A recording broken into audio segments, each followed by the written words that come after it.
Malayalam big boss season 8 അഗ്നിപരീക്ഷയുടെ ആദ്യത്തെ task അവസാനിച്ച് 20 പേരാണ് ഈ ഒരു ടാസ്കിൽ വിജയിച്ചിരിക്കുന്നത്. അങ്ങനെ ആ 20 പേരെയും 3 ടീമുകളായിട്ട് തിരിക്കുകയാണ്. റിയാസ് സലീമിന് ഒരു ടീം, അതേപോലെ തന്നെ അഖിൽമാരാറിന്, രഞ്ജിനി ഹരിദാസിന്. അപ്പോൾ റിയാസ് സലീമിനോട് റെനീഷ് ചോദിക്കുകയാണ്, ഈ ഒരു ബിഗ് ബോസിൽ നിങ്ങളുടെ ടീമിൽ വെച്ച് ആരാണ് ഒരു ഗെയിം ചേഞ്ചറായിട്ട് കാണുന്നത്? കാരണം ബിഗ് ബോസിൽ റിയാസ് സലീമിനെ എല്ലാവരും ഒരു ഗെയിം ചേഞ്ചറായിട്ടാണ് കണ്ടിട്ടുള്ളത്. അതുകൊണ്ടാണ് ഈ ഒരു ക്വസ്റ്റ്യൻ ചോദിക്കുന്നതെന്ന് പറയുന്നുണ്ട്. അപ്പോൾ റിയാസ് സലീം പറയുന്നുണ്ട്, ഗെയിം ചേഞ്ചറായിട്ട് ഞാൻ കാണുന്നത് പൂജയാണ്. കാരണം പൂജ എന്ന് പറയുന്നത് അഗ്നിപരീക്ഷയുടെ ആദ്യത്തെ ടാസ്ക് മണിച്ചിത്രത്താഴ്ന്നായിരുന്നു. അതിനകത്ത് 2 ക്ലൂസ് കൊടുത്തിട്ടുണ്ട്, അവർക്കൊരു കീയും കിട്ടും. ആ കീ ഉപയോഗിച്ച് അവർക്കൊരു ലോക്ക് തുറക്കാനായിരുന്നു ആ ഒരു ടാസ്ക് കൊടുത്തിട്ടുണ്ടായിരുന്നത്.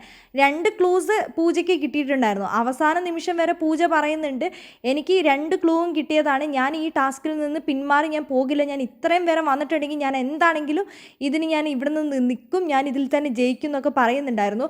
അങ്ങനെ പൂജയും കൊണ്ട് കുറേ നേരം പൂജ അവിടെ നിന്ന് കീസൊക്കെ നോക്കിയിട്ടും കിട്ടിയിട്ടില്ല. അവസാനം റെനി വന്ന് പൂജനോട് പറയുകയാണ് 2 ക്ലൂസും കിട്ടിയത് കൊണ്ട് പൂജനെ ഇതിൽ സെലക്ട് ചെയ്യുന്നത്.